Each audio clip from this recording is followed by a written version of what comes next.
Hey everyone, Dr. Luke Peterson here, physical therapist with the Knee Replacement Therapist. In this episode of the Need to Know Show, I'm going to go over a 10-minute exercise routine.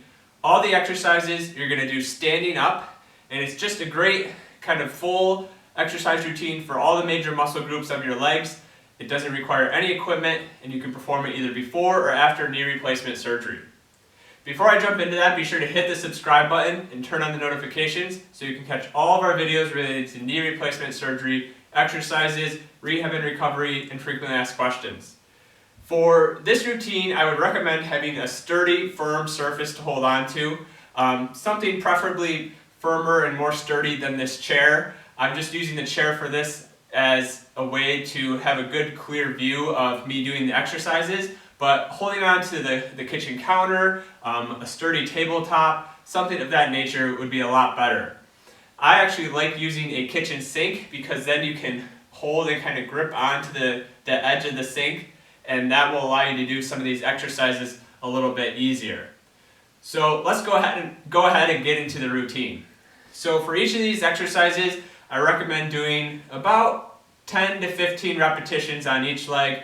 You can set the amount as tolerated as you feel comfortable though. So first one is just going to be marching in place. So we're going to do big marches in place, trying to really get that knee up as high as you can. Why we want to get the knee as high as we can is one, we're working on our hip flexors, so the strength in the front of our hip, and also we're getting that flexion in the knee as well. So really trying to get it up to at least 90 degrees, even higher amounts of flexion. So trying to get 15 marches on each leg. The next one you're going to do is hip abduction or straight leg raises out to the side. So we're going to go out to the side like this. 15 on each side, about 10 to 15. What I notice sometimes with these is people will try to go too far with it and they'll try to compensate. They'll try to lean their body over or they'll swing it out and use momentum. You really want to do this in a nice, slow and controlled manner, trying to keep your body up nice and straight and aligned. If you have to go not as far, that's okay. I'd rather you do it in a nice, slow and controlled manner. And then of course, you can go and switch sides and do the left leg as well. The next one we're going to do is hip extension. So now we're coming straight backward with the hip, keeping the leg relatively straight. A tiny bit of bend is okay in the knee just to clear the foot. Again, same thing. Sometimes people will try to do this too quickly. Sometimes they'll try to go too far and they'll just start kind of flexing at the back. We really keep the back up. You're not going to go too far with this one. Hip extension range of motion is really not as significant as your hip abduction out to the side usually. And just doing 10 to 15 straight backward. The next one, we're going to go to the knee and we're going to do knee flexion in standing. So again, keeping yourself up nice and tall, good posture. You're just going to bend the knee. I tell people you're trying to bring your foot, your heel, toward your buttocks. Again, nice and slow and controlled. Try to do 10 to 15 repetitions. Next, we're going to do heel raises. So going up and down on the toes. This one you could do either with both feet at the same time, or if you feel strong and feel comfortable, you can do one leg at a time. Again, trying to go nice and slow and controlled, getting as much range of motion with the exercise as you can. You can also incorporate toe raises. I find that these are not necessarily as important, but can be perfectly okay. What I find is people just tend to rock on their feet rather than actually trying to raise up at the ankles. But you can add toe raises as well, 10 to 15 repetitions. The next one from here is going to be partial body weight squats. So this is where you really would benefit from having that sink because you can really grip onto it and then you can sit back down into the squat. Especially if you have some knee pain and discomfort still, you're able to sit back, put a little less stress through your knee joints if you're gripping on to that sink or something similar that's sturdy. But I'll do it with the chair here, so just have to kind of stay upright a little more as I do it. And with these, squat down as far as you feel comfortable. You know, our goal eventually is to get to 90 degrees, but if you can only do a quarter of the way, if you can do a half of the way, that's fine. Some is better than nothing.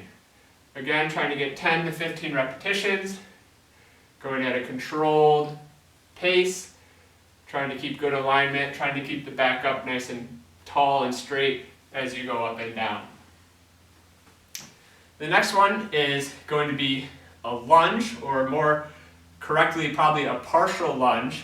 So again, I'll show you this from both sides, but you're going to put your feet in a staggered position, try to get a pretty moderate amount of separation between the feet. Sometimes I find that people's feet are too close. You want to get enough that you still feel stable, but a good separation.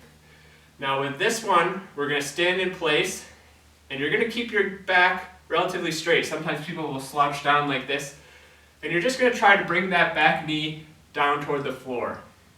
Again, probably if you're having some knee pain and discomfort, going all the way down might be difficult right now. So just trying to do about 50% or even 25% of the range of motion. And again, make sure you're doing both sides. I'll show you from the back. You don't need that foot flat on the ground. You can have your balls of your foot. And you're just trying to keep a relatively straight back, bringing that knee straight down, and then coming back up. The next one is side lunges. This one can be a little difficult, can be a little irritating, especially if you have some knee discomfort after replacement surgery. So feel free to not do this one and not incorporate this one if it is a little too irritating for you.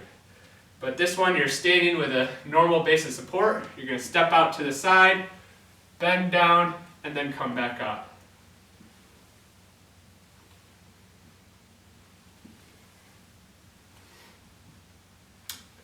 Again, going nice and slow and controlled, and doing both sides. And the last one I have for you is long arc quads. So this one you can perform in a couple different positions, and if you have a TheraBand that you can tie to a chair or to a table, post of the table, that can give you a little resistance and make this a more beneficial exercise. But we're going to do the right leg first. Start with a little bit of bend in the leg, and then we're going to squeeze that quadricep muscle, straighten the knee out, and then come back. And I actually called it the wrong thing. I called it long arc quads. These are terminal knee extensions, or TKEs. Long arc quads is a different exercise. So terminal knee extensions, trying to straighten that knee, squeeze that quadricep muscle tight. You can also do it with the leg out in front like this, or with the hips in a more neutral position as well. And that's TKEs, or terminal knee extensions. So that gives you a really straightforward, about 10-15 minute exercise routine that you can do standing, weight bearing, really functional, really great routine. Works a lot of the major muscle groups of the leg, basically all of them, and doesn't require any equipment. You can do it at home and doesn't take too long. I hope you found this video helpful and insightful. Please leave your comments, your questions below. All the likes help spread this video to more people who can benefit, so I appreciate those, and I appreciate you watching. Thank you very much.